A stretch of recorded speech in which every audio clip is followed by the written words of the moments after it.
नमस्कार, मैं हूं संजय शर्मा। आप देख रहे हैं 4 PM गुजरात। गुजरात लॉबी परेशान तो है क्योंकि देश की राजनीति में जो कुछ घट रहा है वो उसने सहज रूप से स्वीकार नहीं किया होगा। कभी कभी ऐसा भी हो सकता है। क्या क्या हैं बड़े मुद्दे, इन विषय पे बात करेंगे। चलते हैं आज के सफर पर। तो आज की पहली बातचीत हम करते हैं गणतंत्र दिवस की परेड पर। नेता विपक्ष हैं राहुल गांधी, बहुत बड़ा दर्जा होता है। खड़गे जी भी सदन के नेता हैं विपक्ष के रूप में। आपने परेड देखी होगी, गणतंत्र दिवस पर तीसरी पंक्ति में दोनों को बिठा रखा था। मैं ये नहीं समझ पाता कि इस तरह बड़े नेताओं का अपमान करने से क्या हासिल हो जाता है। क्या नेता विपक्ष को पहली पंक्ति में नहीं बिठाना चाहिए था? फिर विवाद शुरू हुआ कि एक पूर्वोत्तर राज्यों का एक पट्टा जो है, विपक्ष ने आरोप लगाया, जवाब दिया। बीजेपी ने आरोप लगाया राहुल गांधी नहीं पहने हुए थे, तो वो फोटो जो वायरल हुई फिर राजनाथ सिंह की भी हो गई कि देखो राजनाथ सिंह ने भी नहीं पहना है। जिस देश में इतने बड़े बड़े मुद्दे सामने हैं, वहां पर विचार किस चीज का चल रहा है? विचार इस चीज का चल रहा है कि साहब एक पट्टा, गमछा जो है किस व्यक्ति ने किस देश का, किस धर्म का, किस रंग का, कैसा पहना है। इस तरह के विवाद चलते रहते हैं। आपको याद होगा एक बार प्रियंका गांधी के पर्स पर फिलिस्तीन के मुद्दे को लेकर बड़ा विवाद पैदा हुआ था। हमें लगता है कि राजनेताओं के पास अब विषय कम पड़ गए हैं, तो इस तरह के विषयों पर चर्चा की जाती है। लेकिन सबसे बड़ा ज्वलंत मुद्दा जो चल रहा है वो उत्तर प्रदेश की राजनीति का चल रहा है। और मुझे लगने लगा है, अब तो यकीन तौर पे लगने लगा है कि योगी आदित्यनाथ दिल्ली दरबार की राजनीति को खत्म करके मानेंगे।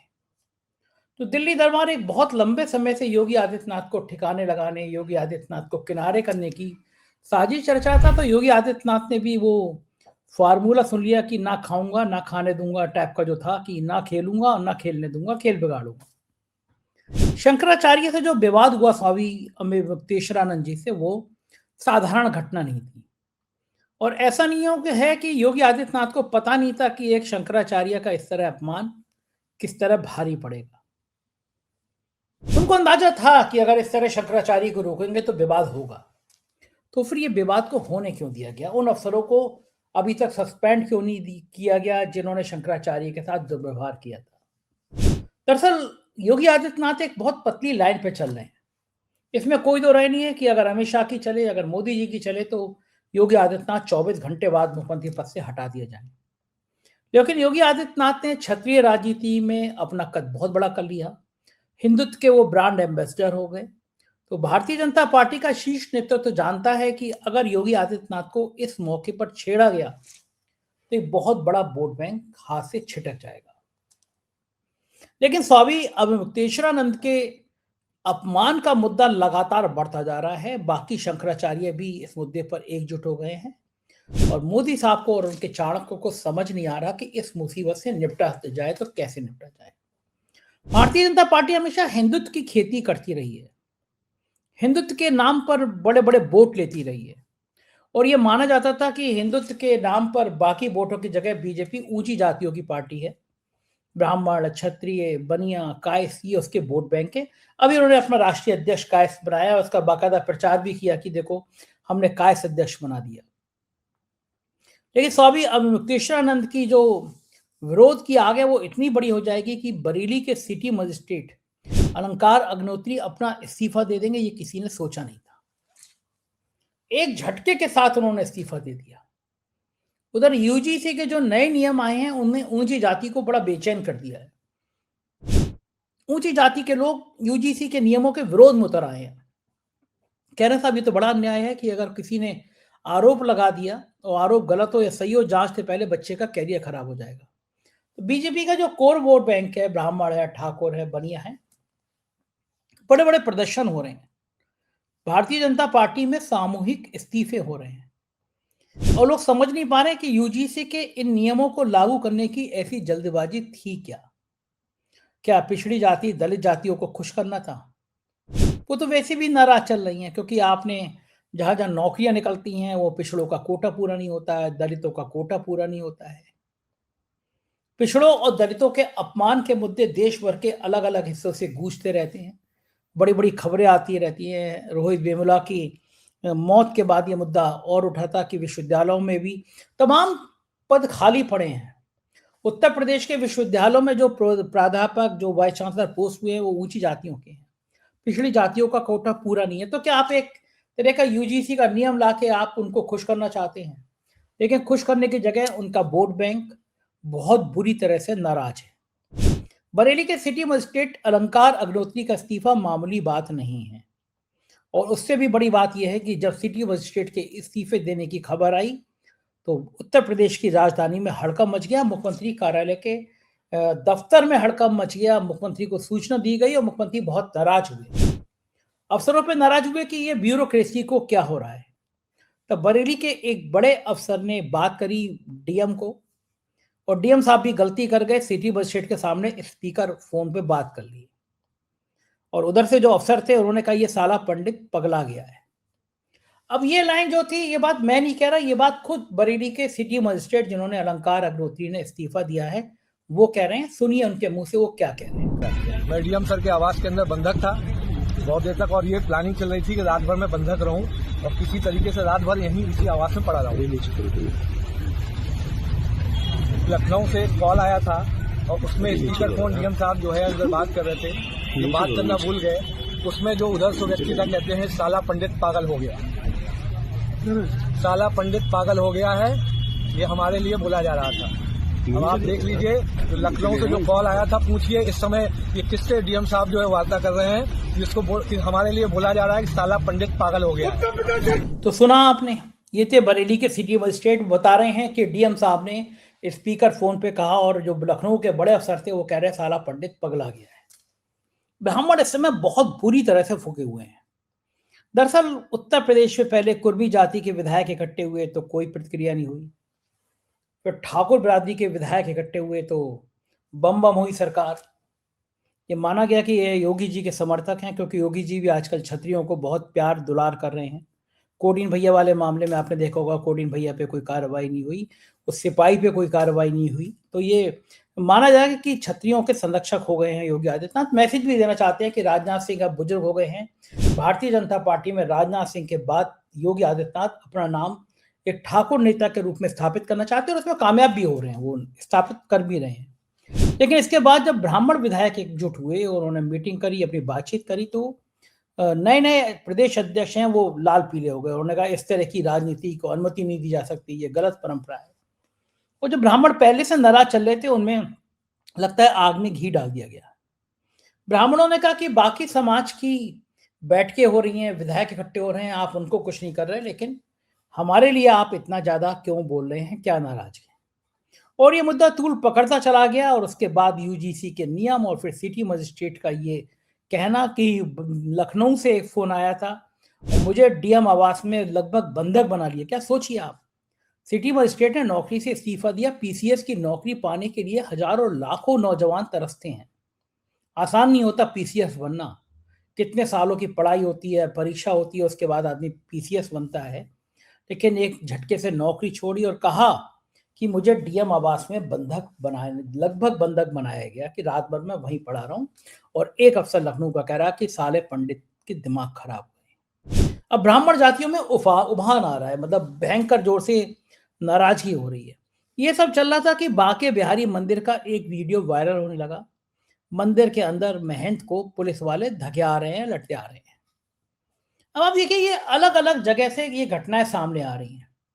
जब शंकराचार्य स्वामी अवमुक्तेश्वरानंद के संग बदसलूकी हुई तो वहां पे जो उनके छोटे भक्त थे, जो छोटे महंत थे, उनकी चोटी पकड़ के खींची गई। अब ब्राह्मणों में चोटी का थोड़ा ज्यादा महत्व होता है। शंकराचार्य ने कहा, भी बाकी शंकराचार्यों ने, कि इस तरह चोटी पकड़ के खींचना बड़ा अपमान है। और उस बीच में ये बांके बिहारी मंदिर का वीडियो सामने आ गया, जिसने ये दिखाया कि भैया किस तरह पुलिस वाले घुस रहे हैं, बदसलूकी कर रहे हैं। और सोशल मीडिया पे बाढ़ आ गई कि भैया ये क्या हो रहा है कि अब ये जो भक्त राम मंदिर भक्तों की बात होती थी, जो काशी के मंदिर की बात होती थी, जो मथुरा के मंदिर की बात होती थी, अब तो वहां पे जो भक्त हैं उनको पीटा जा रहा है, पुलिस पीट रही है। ये अचानक उत्तर प्रदेश में क्या हो गया है कि स्वामी मुक्तेश्वरानंद के संग बदसलूकी, बांके बिहारी मंदिर में बदसलूकी, बरेली के सिटी मजिस्ट्रेट का इस्तीफा, उत्तर प्रदेश की राजनीति में अचानक भूचाल आ गया है। और ये माना जा रहा है कि अगले 2 महीने योगी आदित्यनाथ के लिए बड़ा अग्नि परीक्षा के रूप में साबित होंगे। भारतीय जनता पार्टी के लिए अब योगी आदित्यनाथ एक ऐसे शेर की सवारी हो गए हैं। कहा जाता है ना कि शेर की सवारी करना बड़ा मजेदार होता है। जब आप शेर पे सवार होते हैं तो आपको बड़ा मजा आ रहा होता है, लेकिन जब उतरते हैं तो शेर आपको खा जाता है। अब योगी आदित्यनाथ ऐसे गले की हड्डी बन गए हैं भारतीय जनता पार्टी की, जिनको ना निगला जा सकता है ना उगला जा सकता है। अगर दिल्ली दरबार उनको हटाता है तो हिंदुत्व के लोग, उग्र हिंदुत्व के लोग नाराज होंगे। योगी आदित्यनाथ अगर नाराज हो गए, अपना कोई दूसरा संगठन बना लिया, तो क्षत्रिय समुदाय हर हालत में बीजेपी का हाथ छोड़ देगा। और अगर योगी आदित्यनाथ को बनाए रखा जाता है तो योगी आदित्यनाथ जिस तरह की राजनीति कर रहे हैं, कभी कभी कहते हैं कि मुझे क्षत्रिय कुल में पैदा होने पर गर्व है क्योंकि मैं भगवान राम भी इसी कुल में पैदा हुए, और वो बाद में करणी सेना का जिस तरह उत्थान करते हैं, एक दलित सांसद रामजी लाल सुमन पे करणी सेना हमला करती है, उससे ये मैसेज साफ है कि पिछड़ों और दलितों में बहुत नाराजगी है। उत्तर प्रदेश में ये जो जातीय वैमनस्यता बढ़ती चली जा रही है, इसका बहुत सारा नुकसान हो रहा है। अब दिल्ली दरबार 2029 की दृष्टि से देख रहा है। पिछले दिनों गृह मंत्री अमित शाह आए थे, तो जो जगह थी जहां पे उनको बोलना बालना था, वहां पे बैठने के लिए लोग नहीं थे।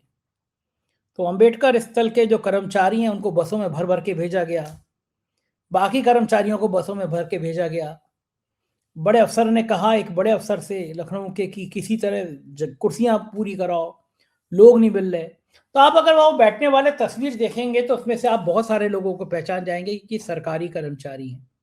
तो अमित शाह के स्वागत की इतनी बड़ी तैयारी क्यों नहीं की गई? उधर से योगी आदित्यनाथ भी झुकने को तैयार नहीं है। पिछले दिनों दिल्ली में कार्यक्रम हुआ, जैसे ही प्रधानमंत्री आए सब जने हाथ जोड़ के खड़े हो गए, लेकिन योगी आदित्यनाथ यूं करके खड़े रहे, उन्होंने हाथ नहीं जोड़े। ये एक संकेत है कि योगी आदित्यनाथ ने भी बता दिया है साफ साफ कि मैं झुकने वाले लोगों में से नहीं हूं।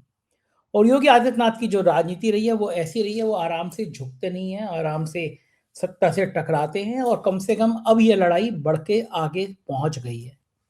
अब देखना ही होगा आने वाले समय में इस लड़ाई का अंत क्या होगा। क्या दिल्ली दरबार अपने मंसूबे पूरे कर लेगा? क्या योगी आदित्यनाथ झुकेंगे, या फिर कोई और रणनीति बनेगी? दिल्ली दरबार एक ये कोशिश कर रहा है कि पहले जिस तरह विधायकों ने विद्रोह कर लिया था और 200 से ज्यादा विधायक धरने पर बैठ गए थे, तब संघ के बड़े से बड़े लोग मनाने आए थे, किसी तरह विधायकों को, एक एक विधायक से बात की गई थी। तो रणनीति यह है कि इस तरह योगी आदित्यनाथ को हटाया ना जाए, कुछ विधायकों को आगे बढ़ाया जाए, वो विधायक विरोध करें, और फिर योगी आदित्यनाथ से कहा जाए कि इन विधायकों को संभालो। अब ये योगी आदित्यनाथ की कमजोरी है कि विधायक बड़ी संख्या में उनके साथ नहीं है, और जब बगावत बढ़े तो योगी आदित्यनाथ से कह दिया जाए या तो कुर्सी चली जाएगी आपके, आप दिल्ली आ जाओ, मंत्री बन जाओ और उत्तर प्रदेश खाली कर दो, या विधायकों को मैनेज कर लो। इस तरह के कुछ प्लान बन सकता है। संघ भी बड़े सत्य की हालत में है, क्योंकि शंकराचार्यों का एक साथ आना, इस तरह ऊंची जातियों का अपमान करना, क्योंकि संघ भी ब्राह्मणों का बड़ा हिमायती रहा है। एक रज्जो भैया को छोड़ दीजिए तो संघ का जो प्रमुख होता है वो हमेशा ब्राह्मण ही बनता आया है। तो संघ ब्राह्मणों को बड़ा ध्यान रखता है। ऐसे मौके पर यूजीसी के नए नियम आ गए, उनमें ऊंची जातियां और खासतौर से ब्राह्मण बहुत नाराज हैं। इधर शंकराचार्य के मुद्दे पर संत और ऊंची जातियां नाराज हैं। तो बीजेपी की राजनीति में इतनी खिचड़ी पक गई है कि एक बार मैंने कहीं, मेरे मित्र ने कहा था कि भारतीय जनता पार्टी को विपक्ष नहीं हराएगा, भारतीय जनता पार्टी को भारतीय जनता पार्टी ही हराएगी। और मुझे लगता है कि राजनीति के उस मुकाम पर, उस दौर पर आ गए हैं जहां भारतीय जनता पार्टी ही भारतीय जनता पार्टी को हराएगी। अब शंकराचार्य ने बड़े गले से लगाया सिटी मजिस्ट्रेट को जिसने इस्तीफा दिया था, और क्या कहा जरा वो भी सुन लीजिए।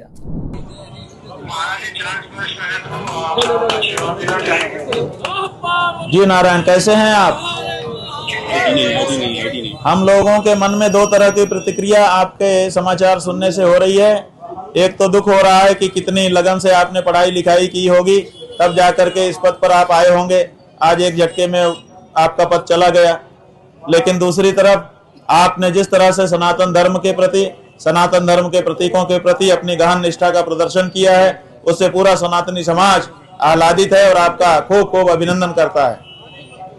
हम चाहते हैं कि आपके जैसे निष्ठावान लोग सनातन धर्म की सेवा में और आगे आएं।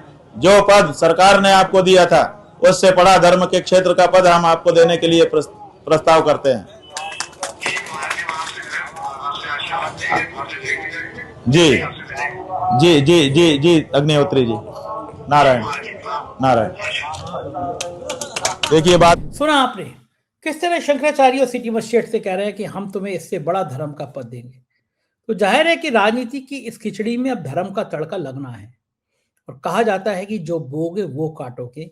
धर्म की राजनीति की तो अब धर्म की राजनीति तुम्हें खत्म करने जैसी स्थिति पैदा कर रही है और मुझे लग रहा है आने वाला समय बहुत खतरनाक होगा। तो ये थी आज की पूरी बातचीत। कैसी लगी बातचीत बताइएगा जरूर। चैनल को सब्सक्राइब करिए, ज्वाइन करिए। मुझे आपकी राय का इंतजार रहेगा। शुक्रिया, थैंक यू।